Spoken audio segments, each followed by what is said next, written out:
Saludos. Vamos a continuar con las críticas al método científico.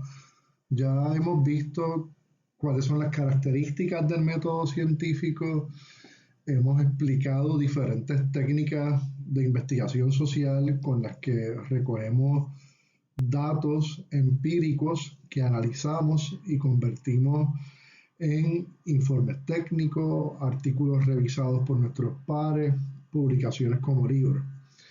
En este momento nosotros vamos a señalar ciertamente lo que son las fallas o errores que tenemos que estar atentos para no volver a reproducirlos y asegurar que hemos mantenido nuestra objetividad y que hemos observado la conducta sin que nuestros prejuicios o estereotipos intervengan con el proceso de colección de esos datos y que hemos sido objetivos a la hora de reportar nuestros hallazgos.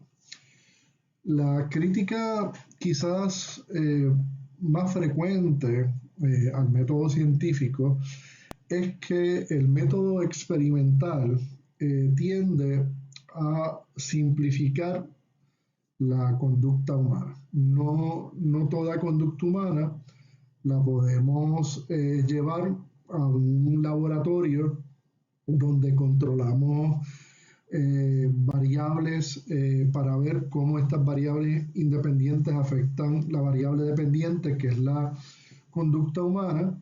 Bueno, porque sabemos que el ser humano tiene libre albedrío, los mismos individuos evolucionan intelectualmente, maduran emocionalmente a través del tiempo y en particular, en el caso de los experimentos, no siempre vamos a poder controlar esas variables ni tener disponibles el mismo grupo de personas que se utilizó en la primera ocasión para hacer experimentos, digamos, sobre las preferencias electorales, las preferencias religiosas o, como en el caso de Hawthorne, cómo la alteración de variables, digamos, la iluminación o el sonido, afectan su capacidad productiva. Por otra parte, también recordando las limitaciones del experimento de Hawthorne, conocemos el mismo como el efecto del experimentador. Cuando los criterios del experimentador influyen en la elaboración del diseño y del análisis del mismo. Y tenemos que estar sumamente conscientes de que nuestros criterios políticos, nuestros criterios religiosos, nuestras preferencias políticas o sexuales no intervengan en el proceso de nosotros recopilar los datos y analizarlos. Es importante que también la mera presencia del investigador puede viciar, alterar la forma de la conducta de los seres humanos y grupos sociales que estamos estudiando. En el caso de Hawthorne, ustedes recordarán que a pesar de que no había ninguna iluminación o había un exceso de iluminación, los trabajadores de la fábrica de Hawthorne trabajaron más de lo normal porque sabían que estaban siendo esperados. Hubo un descubrimiento positivo ahí, y es que se aprendió que cuando a las personas que son parte de un equipo de trabajo se les permite ser críticos con los procesos, se les permite ofrecer sugerencias para mejorar los procesos, se sienten que están siendo respetados, que están siendo incluidos en el proceso de producción y por lo tanto tienden a rendir sus esfuerzos una mayor producción. Otras críticas que podemos hacerle al trabajo científico social es que no siempre encontramos los mismos sujetos para replicar nuestros experimentos. Personas que fueron voluntarias en algún momento para hacer un estudio longitudinal. Ocurre, por ejemplo, cuando estudiamos poblaciones confinadas, delincuentes juveniles. Los mismos 40 jóvenes que participaron en una prisión, el año próximo probablemente no sean los mismos. Algunos de ellos han sido trasladados a prisiones de adultos, otros de ellos han cumplido con sus sentencias como menores. Así que el trabajo del científico social es más complejo que el de un científico natural que está examinando una ameba, una bacteria, un virus que sí puede controlar por completo. Tenemos también que conocer que cuando hacemos un experimento tenemos que referirnos a los resultados específicos del ejercicio que realizamos. No siempre podemos decir que esos resultados son observados en toda la población. Para eso, ¿verdad? Tendríamos que replicar el experimento varias veces hasta confirmar que en efecto hay un patrón de comportamiento en la población que estamos estudiando. Milgram realizó una serie de experimentos sociales como el de obediencia, en el que él buscaba unos voluntarios ajenos a su investigación, les decía que iban a ser evaluados para conocer su memoria, su inteligencia, y en el proceso se administrarían unas descargas eléctricas a aquellas personas que cometían errores en el aprendizaje. A estos voluntarios se les pedía que castigaran electrocutando a los sujetos que cometían errores.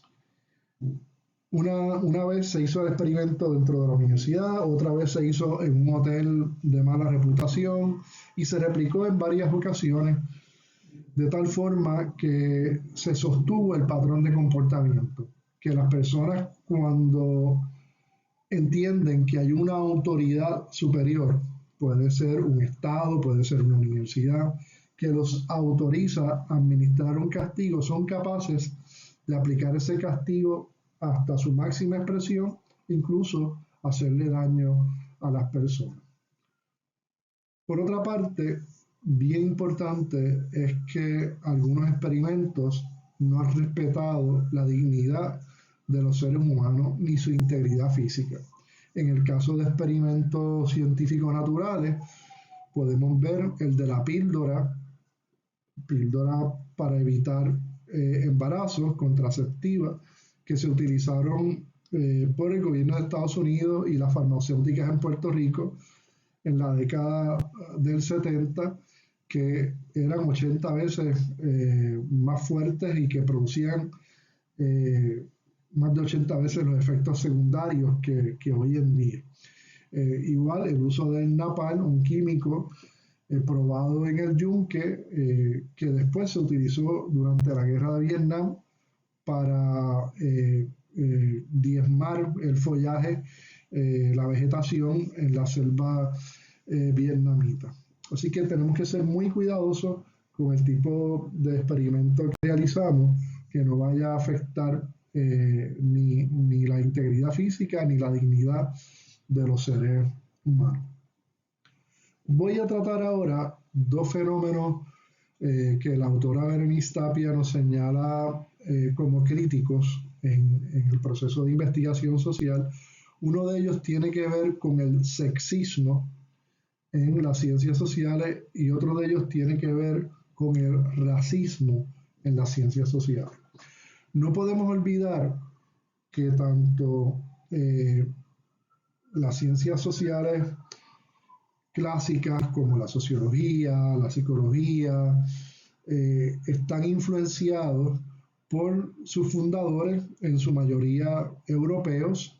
Muchos de ellos después de los procesos de conquista y colonización de las Américas, del África, del Asia, en unas sociedades que eran paternalistas, en unas sociedades dominadas por el cristianismo, ya fuera católico, apostólico y romano, o ya fuera protestante, y esas visiones y esos valores pueden interferir, ¿verdad?, con la definición de los problemas que estudiamos, cómo diseñamos las técnicas de investigación y obviamente cómo interpretamos los resultados de nuestras investigaciones.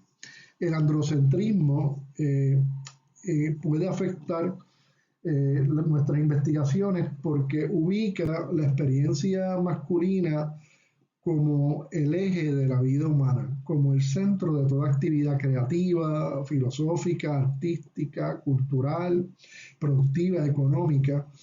Y cuando se acerca a las experiencias femeninas, tiende a hacerlo desde la experiencia y la realidad masculina, tratando de subordinar las formas de pensamiento, de sentimiento y obviamente las experiencias de vida de la población femenina. Como resultado del androcentrismo, se tiende a invisibilizar el género femenino, en algunos casos ignorando el género femenino como una variable. Por ejemplo, voy a estudiar los cazadores de aves migratorias en el refugio de pesca y vida silvestre de Boquerón y parto de la premisa que las mujeres no son cazadoras. Y obvio, dentro de las respuestas que ofrece mi cuestionario cerrado, preguntar por el sexo o preguntar si dentro de las personas que participan se encuentran mujeres y con quiénes participan, ¿verdad? Mucho cuidado, ¿verdad?, con este tipo de sesgo que sin duda alguna podemos observar en algunos de los trabajos del siglo XX. Otra limitación seria es el doble parámetro. Cuando valoramos el mismo comportamiento, pero le damos diferentes expectativas, tenemos diferentes expectativas de acuerdo a si se trata de un varón o si se trata de una hembra.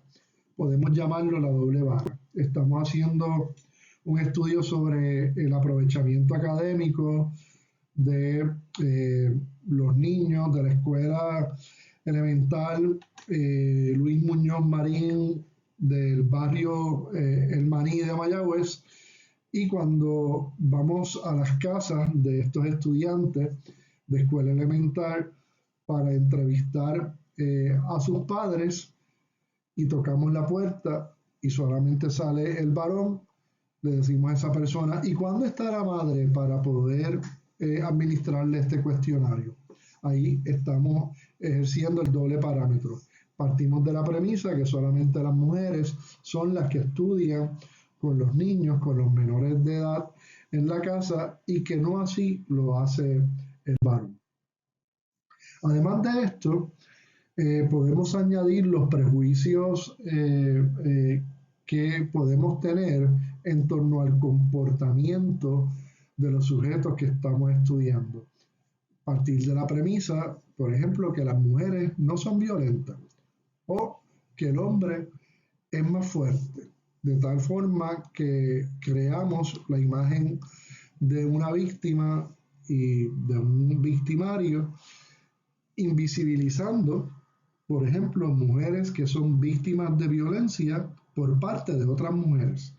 Y cuando hablo de mujeres que pueden ser víctimas de otras mujeres, no solamente estoy pensando en relaciones íntimas y sexuales entre dos mujeres, también puede ser entre una abuela y una nieta, entre una madre y una hija, entre una hija y una madre, entre una nieta que violenta a su abuela, ¿no? Así que es importante, ¿verdad?, que no se nos escapen esas otras posibilidades por prejuicios que podamos tener. El dicotomismo sexual. Y es cuando tenemos esta visión que puede ser religiosa, pero a veces también se manifiesta a través de la cultura popular, de revistas de entretenimiento, de influencers, que tienden a proyectar que el hombre y la mujer, el hombre es de Marte, la mujer es de Venus, se reproducen unos chistes, se hacen unos cuentos, y es como si trataran al hombre y la mujer como dos especies distintas, ¿verdad? Cuando todos somos seres humanos y todos somos capaces de cualquier conducta. El familismo. A veces eh, le adjudicamos solamente a las mujeres la posibilidad de cuidar, como ya mencioné, y educar a los menores de edad, o de cuidar y velar por la salud de la gente mayor de edad, de los ancianos vulnerables, o le adjudicamos a la mujer el papel de estar a cargo de la nutrición y alimentación de la familia, o de ser la que está a cargo de la economía doméstica, pero que no se involucra en decisiones como la compra o venta de una propiedad inmueble, de un terreno, de una vivienda, de un negocio. Tenemos que tener mucho cuidado con ese dicotomismo y con el familismo que acabamos de mencionar. ¿Cómo podemos superar el sexismo en todas las ciencias, tanto naturales como sociales? Primero, vamos a ver en qué contexto histórico es que estamos estudiando esa conducta en particular. Por ejemplo, si estuviéramos haciendo un trabajo arqueológico, que vamos a hablar más adelante, ya después del primer examen, sobre lo que es la antropología y lo que es la arqueología, y estamos examinando unos hallazgos de restos humanos y con colaboración de los químicos podemos examinar el tipo de alimentación que tenían los habitantes, digamos, de las tribus pretaínas en Vieques y en Culebra, y ahí notamos, ¿verdad?, que hay una alimentación distinta entre las mujeres que habitaban la isla de Vieques, que es muy pequeña, y pensamos que esa diferencia en la alimentación que hemos encontrado se debía a que unas eran migrantes y otras ya habían pasado más de 2 o 3 generaciones habitando allí. ¿Cuáles son las posibilidades? Bueno, puede ser que la isla estuviera dividida en sus extremos por dos culturas diferentes, y eso es lo que hemos encontrado, y no necesariamente de que hayan sido diferentes porque pertenecían a distintas castas sociales que se alimentaban de diferentes formas. Así que todo análisis tenemos que hacerlo en su debido contexto histórico y su debido contexto geográfico. También tenemos que seleccionar investigadores que puedan relacionarse con la cultura y con los grupos de personas que estudiamos, preferiblemente que hablen el mismo lenguaje, que puedan aceptar las diferencias valorativas, las costumbres de estas personas para que no interfiera nuestro juicio con las observaciones que estamos haciendo. Un investigador debe promover que las personas que consintieron participar de su etnografía, de la observación partícipe, sepan cuáles son los objetivos de su investigación, para de esta manera poder respetar su dignidad y que ellos, ¿verdad?, puedan comprender eventualmente el valor de su contribución a nuestras investigaciones.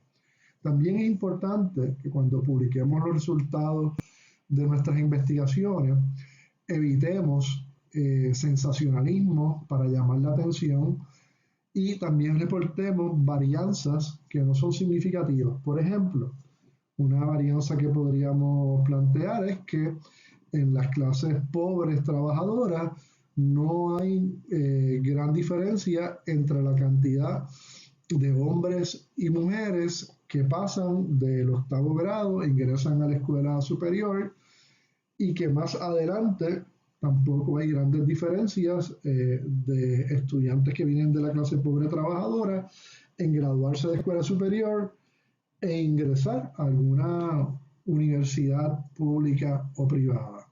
Típicamente tendemos a reportar las grandes diferencias. También, cuando hay poca o ninguna diferencia, es importante reportarlo.